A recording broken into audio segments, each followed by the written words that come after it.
very worst element of mob psychology. A politician, he knows that the majority cares little for ideals or integrity. What it craves is display. It matters not whether that be a dog show, a prize fight, the lynching of a nigger, the rounding up of some petty offender, the marriage exposition of an heiress, or the acrobatic stunts of an ex-president. The more hideous the mental contortions, the greater the delight and bravos of the mass.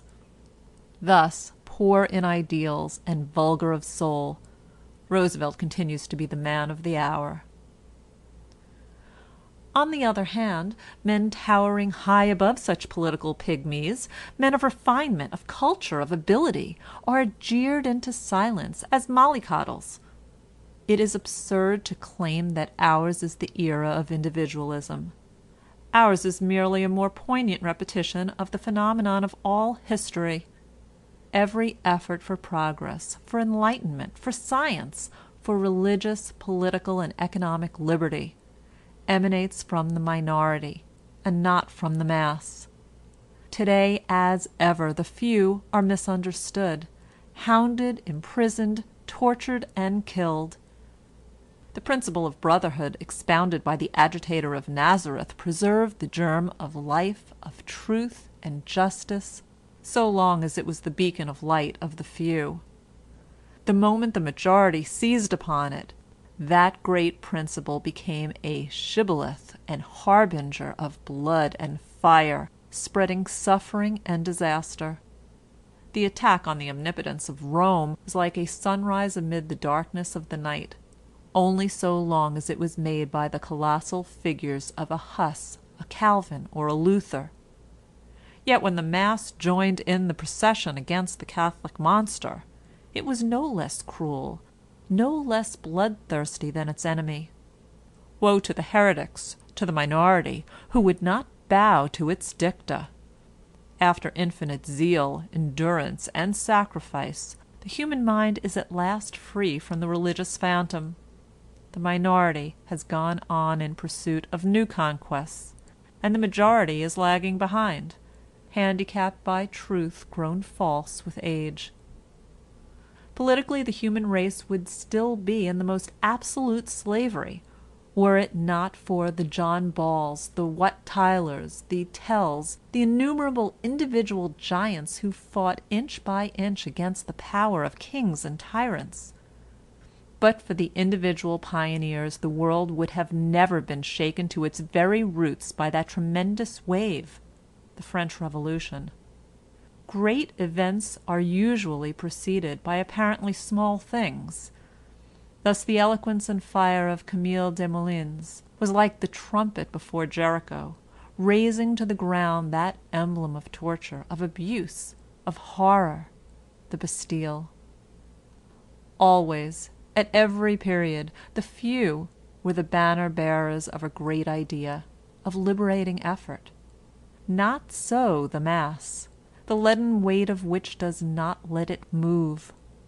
The truth of this is borne out in Russia with greater force than elsewhere. Thousands of lives have already been consumed by that bloody regime, yet the monster on the throne is not appeased. How is such a thing possible when ideas, culture, literature, when the deepest and finest emotions groan under the iron yoke? The majority, that compact, immobile, drowsy mass, the Russian peasant, after a century of struggle, of sacrifice, of untold misery, still believes that the rope which strangles the man with the white hands brings luck. The intellectuals. In the American struggle for liberty, the majority was no less of a stumbling block.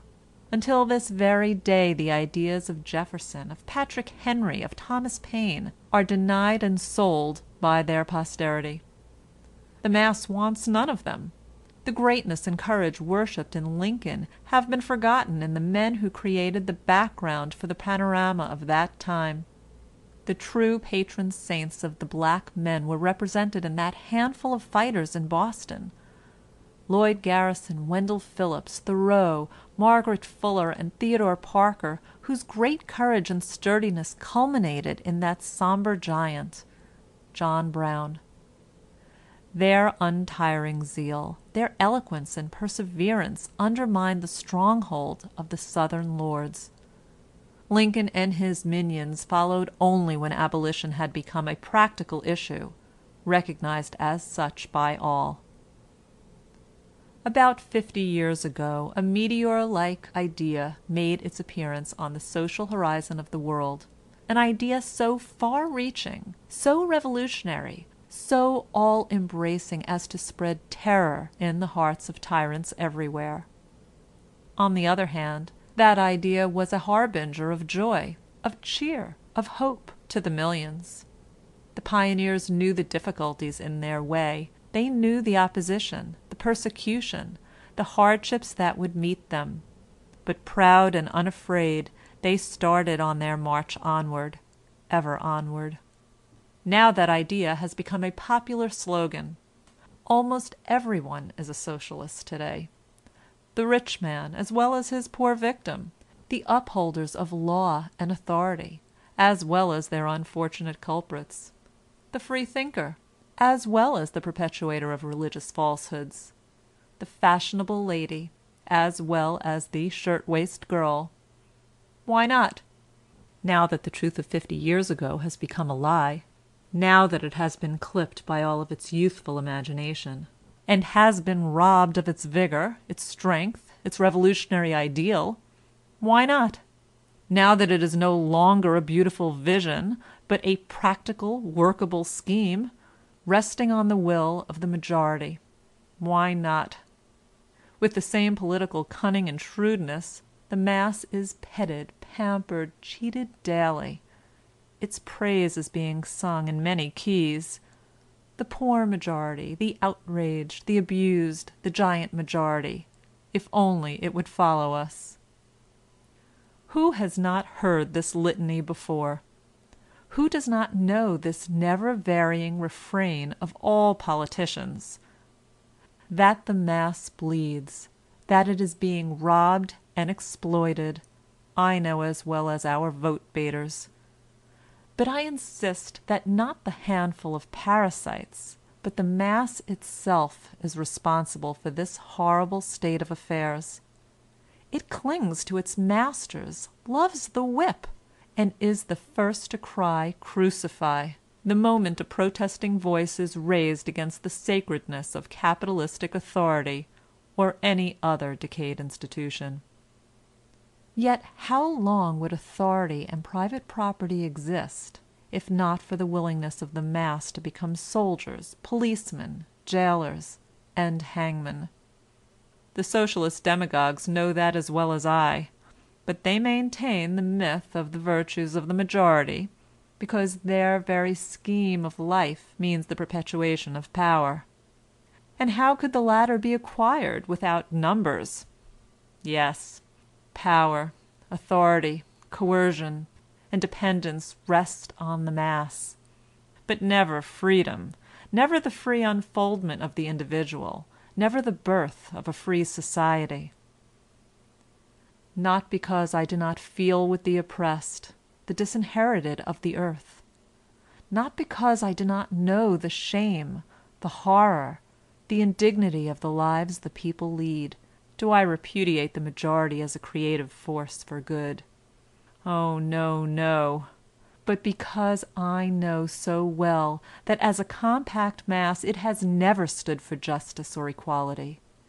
It has suppressed the human voice, subdued the human spirit, chained the human body. As a mass, its aim has always been to make life uniform, gray, and monotonous as the desert. As a mass, it will always be the annihilator of individuality, of free initiative, of originality.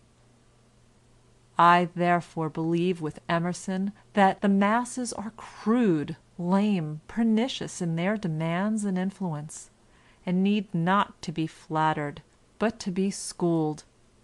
I wish not to concede anything to them, but to drill, divide, and break them up, and draw individuals out of them. Masses!